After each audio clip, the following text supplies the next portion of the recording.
Hi, welcome back to Mina's Bookshelf for a review of the Rosebud Tarot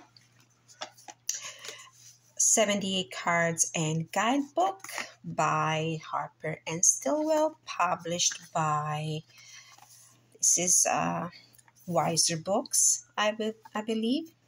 Yes. This is a mass market deck just released. I ordered my copy from Amazon. And it's the mass market version of a deck that was formerly released as an indie deck. So there are some differences between the original indie version and this version. This is one of the decks I wished I acquired in an indie edition, but absolutely glad to see a mass market edition now available to purchase. So it comes in a two-part hardbox. From the back of the box, an archetypal dreamscape beacons. The exquisite images of the Rosebud Tarot offer a beguiling pathway into the tarot. Artist Amanda Stillwell and author Diana Rose Harper present a mythopoetic experience of the tarot with fresh card interpretations and guidance for creating your own archetypal journey. As you can see from the preview on the back of the box, it's a collage art style deck with a digital manipulation, photographic manipulation of vintage photos, floral elements, and cosmic vibes as well. Definitely my cup of tea. Let's take a look at the box. This is the hidden message inside. Question what you think you know. We have a guidebook. Really nice, printed on glossy paper. 96 pages. And this is the deck itself. One last look at the interior of the box. Beautiful pink lining. And a rose, obviously a rose botanical motif throughout the deck. Okay, this is the deck. Pretty chunky. These are the beautiful backs. I know that these are slightly different than the original. I'm not sure about the size of the cards compared to the original indie deck. Anyway, this one is unusual as a tarot card. This is another, this is the Relative Tarot, published by Weiser Books as well. And as you can see, the cards are a hair wider and shorter than a traditional tarot deck. The cardstock is, at first glance, might appear as on the thin side and papery at the touch, but it's deceivingly thin. It actually has a very good core. The core is so good that for me, it was difficult. Well, that's very subjective, personal problems from my hands. It was kind of difficult to bend the cards for a riffle shuffle, let alone for bridging. I know that the indie copy was printed on a dreamy linen finish cardstock, which would have been my preference, but as I said, deceivingly thin. This is a nice cardstock. We'll see how it holds up. All right, so this deck is based on the RWS iconography with some interesting tweaks in the artwork, in the symbology, and some of the archetypes have been renamed in a way that I have to say makes completely good sense. So it shouldn't be a big problem for a less experienced reader to work with this deck. Actually, the way the keywords have been changed might be pretty helpful when it comes to the interpretation of the cards. Let's take a look at the guidebook. The cards tend to be a little slippery, although this is a matte. There's no, I don't feel any coating really. They catch a little bit of light from my window, but the cardstock is nice and matte. All right, let's take a look at the guidebook.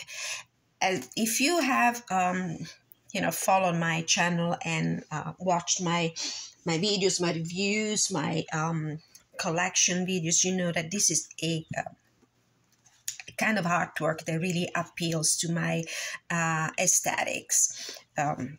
Just to give an example, the Lioness Oracle Tarot by Alejandra Leon is one of my all-time favorite decks. And in some ways, the Rosebud Tarot reminds me of that, with this collage art style that is not overwhelming. It's very easy and easy to read and very pleasant on the eyes, with this floral motif and the cosmic vibes from these beautiful cosmic skies background to the cards. So it's that kind of vibe. If you're familiar with this deck and you love it and you love to work with it, you will love this one as well. All right, back to the guidebook. So we have an introduction. The Rosebud has a specific attitude and approach, collapsing time, just as Amanda's art collapses eras and visual perspectives. When she says collapses eras and visual perspective, you will see that some of these pictures have more of a vintage flair to them. Some other look more, let's say, contemporary. They're all done in a very beautiful and fascinating way anyway. Nothing feels anachronistic or out of place. Everything merges and blends pretty well together, at least for my artistic preferences. The little book aims to give you light-handed guidance in interpreting the cards. We believe that the best card meanings are the ones you create over time and with familiarity with a given deck, unfurling like a bud into a blossom. Then there is the usual little chapter about what is tarot, the origins of the tarot as a system of divination. Basic tarot structure, in which the author explains what the major arcana are, what the minor arcana are. Major arcana reflect large concepts within life. The minor arcana speak to the details of life experience, the day-to-day life. Then we will see how the suits, for the suits, the creators have employed a different kind of symbology, but very easy to resonate with and to correlate to the original RWS symbology. We have the watering cans in the suit of water for cups, staffs in the suit of fire for wands, shears in the suit of air for swords, and pots in the suit of earth for pentacles. There's another section that will explain how each of the archetype groups, the archetype family, identifies with the elements. Spirit for the major arcana, water dealing with emotions, fire dealing with creativity, air speaking to thought, rationalism, and abstractism, and earth teaches us about the body, the material world, manifestation, abundance, etc. So we go into the major arcana section, and for each of the cards we have a full color thumbnail of the card, the number association, the name attributed to each archetype from the author, and the original name of the card. For example, for the Fool, typically representing innocence, beginnings, an actual child. Actually, it could be also a very literal meaning. We have the Youth. Then we have a small description of what is happening in the card. For example, a young child with a serious face stands atop a rocky ledge, a blooming pink rose in one hand and butterfly wings emerging from her back. So as you can see, we have the small luggage, we have the canine companion, we have the flower in her hand. And So we have a description of what we see, and then a poetical contemplation, usually 3 little stanzas, poem with a few keywords for the upright meaning and a few keywords for the reversed meaning. So you can see also in this little label here the number, the name of the archetype according to our authors, and the original RWS traditional name. So we go through the major arcana in the same fashion, and then when we get into the minor arcana, there is an introduction that explains what is the understanding that the author have of this group of archetypes, the numerological association, which is really nice to have for those of you who work with that kind of energy. So we have the 1s for unity, action, self, and beginnings, the 2s for balance, opposition, and pairing, the 3s for birth, formation, community, and so on. And then the way they are presented in this section of the guidebook is by number. So we have all the aces representing unity, action, self, and beginning. And we have the little thumbnail for each of the aces, the elemental association, 1 keyword to give us an idea what the energy is, and a 1 stanza poem. So the same thing happens for all the other minor arcana until we get to how to use the deck, manual instructions, a suggested spread, which if I have time, I'll do for you in the end with a bonus reading. So this is how it looks, and information about the authors. All right. Let's move into the card themselves. Youth for the 4. The Mage for the Magician. Love the choice of including interior designs from the Victorian homes. This spot of color with the flower element, the flower motif. The black and white in combination with these bright colors. The Witch for the High Priestess.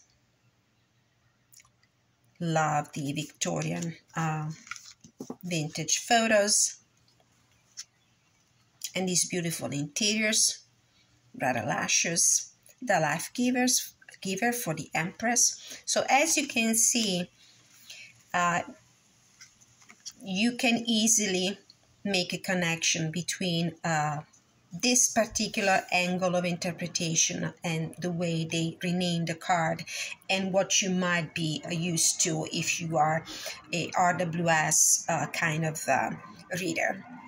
The Elder for the Emperor with a mountain in the back. So some of the main key, allegorical symbology is present in this artwork. The Professor for the High Priest or Hierophant. So this, the meaning of higher education, learning, wisdom. The Lovers. The Chariot.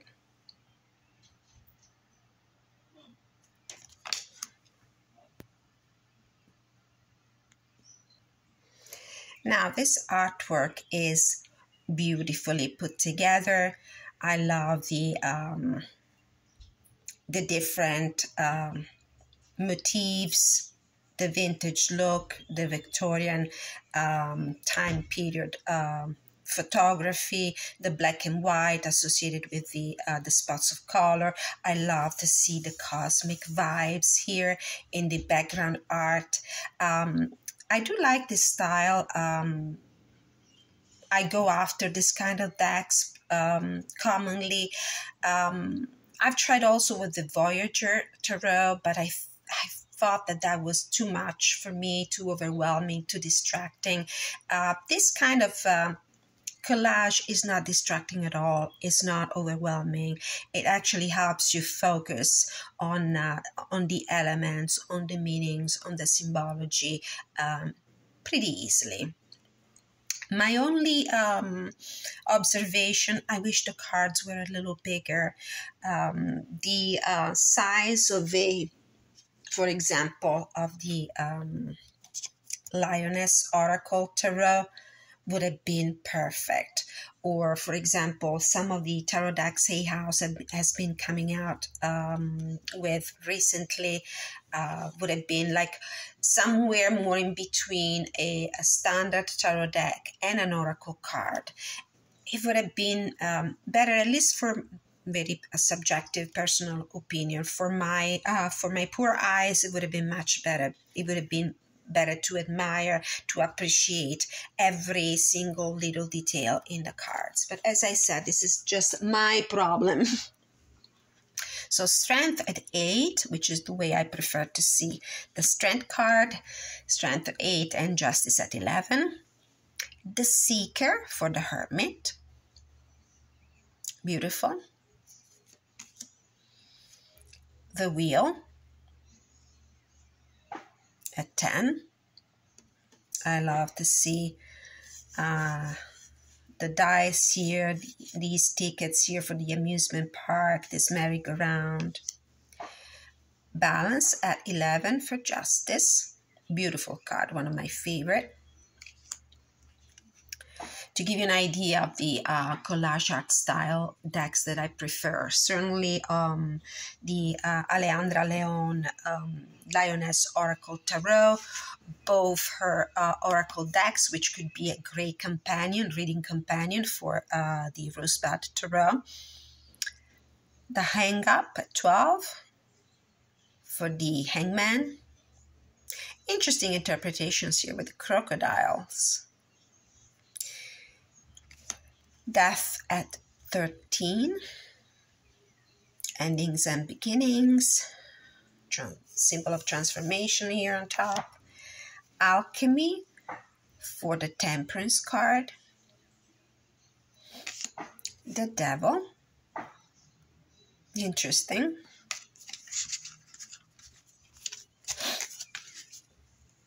The Tower card.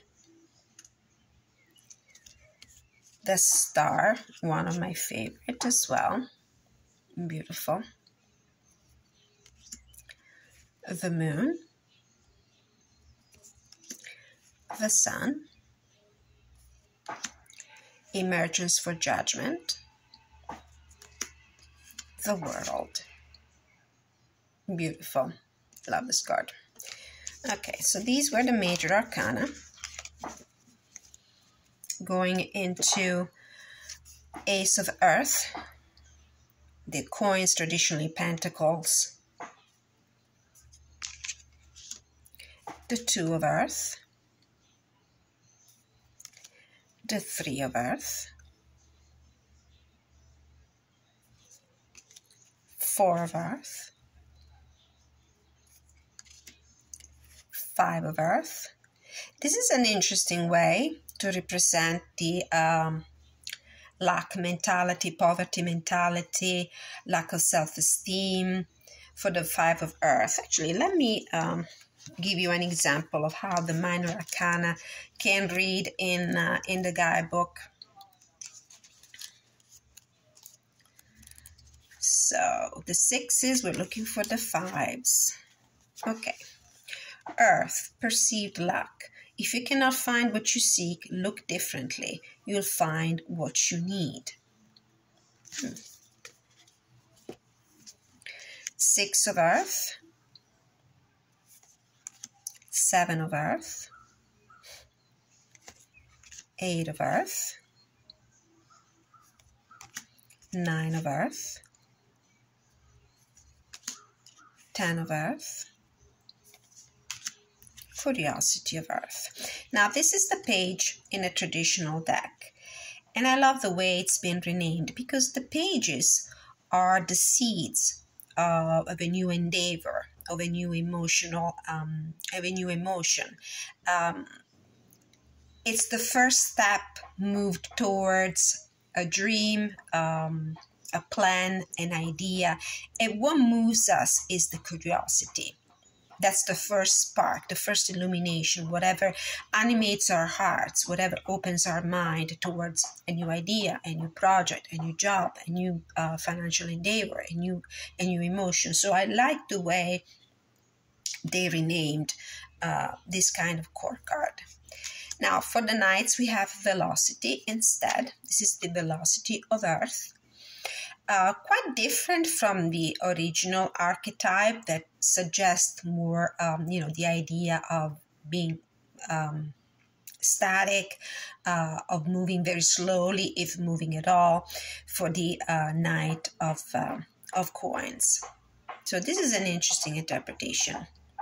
Now, the reason why they call Knights velocity is because the Knight, as a core card, is the one that, after the initial seed has been planted, as the first step towards a new potential has been revealed, is the card that indicates the modality of the development of this new action, how fast things will happen. It's surprising, though, that they use this rather dynamic view of the Knight of Coins for the velocity of Earth. Generosity of Earth. Generosities are the Queens. Serenity of Earth for the King of Pentacles, which is the culmination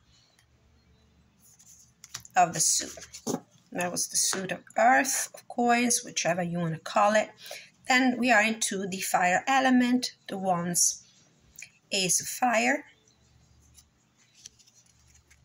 Two of Fire. It looks like this is a letter. Could be messages, and I love to see the map here. It's like this card is about a flight plan, metaphorically. Three of Fire, the moon landing, or in this case, Mars landing. Four of Fire, Four of Wands, celebration. Five of Fire, Five of Wands. Six of Fire, Seven of Fire. I love the expression in the person represented in this card, putting up some barriers, ready to defend herself. Eight of Fire. It's interesting how this is like a specular, symmetrical kind of image, when we normally have wands aiming all in the same direction. We have here people running into opposite directions. So this card might open to a different kind of interpretation, more nuanced. Nine of Fire, Ten of Fire. Yeah, this poor animal is heavily loaded, so it makes sense. Page of Fire, Curiosity of Fire, ready to explore. Velocity of Fire. So this is what I mean for the Knights here. The Knight that is supposed instead to embrace the velocity, the speed, the courage, the impetus, the moving forward without thinking too much, is represented as still here. So it's interesting how they switched the energies between the earth element and the fire element for the Knights. Generosity of Fire for the Queen, the feline companion. Serenity of Fire, absolutely, on this motorcycle. And the desert, so this idea of more exotic environments.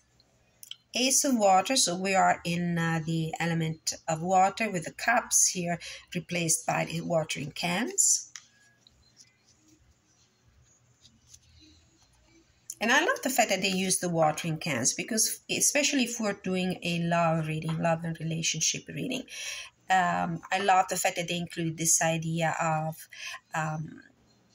love that needs to be nourished, love that needs to be watered, like replenished if we want it to thrive. 2 of water, 3 of water for the 3 of cups, 4 of water, 5 of water,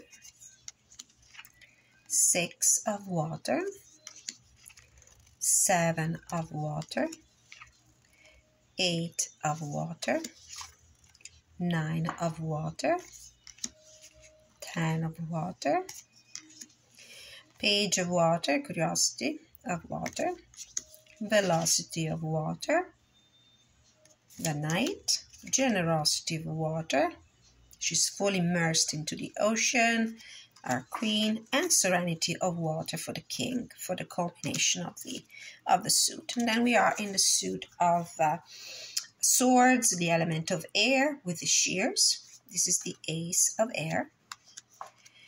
2 of air, I love this one. 3 of air, 4 of air, 5 of air, 6 of air, 7 of air with the foxes and this duplicitous nature and energy of the card.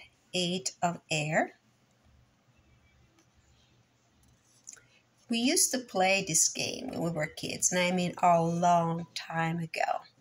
We used to call this the cradle. I don't know if the kids nowadays are even familiar with it anymore, or even some of the younger adults out there. 9 of air, so it definitely resonates with me. 10 of air.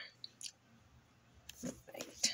Now we have the Page, curiosity of air, velocity of air, the Knight. So as you can see, all the knights that indicate movement in different, degrees and speed are the ones that are static, stationary, while the Knight of Coins, which is the one that represents like more of a lack of motion, is the one that is actually moving. And if you think about it, it actually makes sense in the end, because the Knight of Pentacles is actually the one that really gets things done. The others make a lot of noise. They're more pompous in the way they act. But in the end, do they really get results? Is there really any artwork? Do they really put artwork in what they do? Or it's all about ideals and intentions and, passion. But in the end, do they really get the work done? The Knight of Pentacles is notoriously the one that really does it. Then we have the Queen of Air. I love to see the fox. She's rather shrewd. And the Serenity of Air with the King. All right. So this was the deck. Now, I will probably have a follow-up video to show you how I work with it. I'll probably use it in one of my general readings. I also have a book association with this. Actually, the book I was thinking about is one of my favorite from Australian author, women's fiction author Kate Morton, New York Times bestselling author. This is The Clockmaster's Daughter. You might want to take a look at this book, published by ROSEBUD Books. This is The Clockmaker's Daughter. It's a very interesting book. I love it. So, this was a walkthrough and review of the Rosebud Tarot, just published by Weiser Books. Keep an eye on the channel, because I will be coming up again very soon with another video to show you which oracle decks and other tarot decks I can combine to this one to work together, and also a bonus reading to use the spread that is suggested at the end of the guidebook. book. Thank you so much for being with me for this walkthrough and review. If you enjoy the content of my videos, please consider leaving your like, subscribing, hitting notification bell to get updates about what I release. And I'm always happy to interact with you guys. So if you have a positive feedback, constructive feedback, I'll meet you down below in the comment section. Thank you very much. Bye.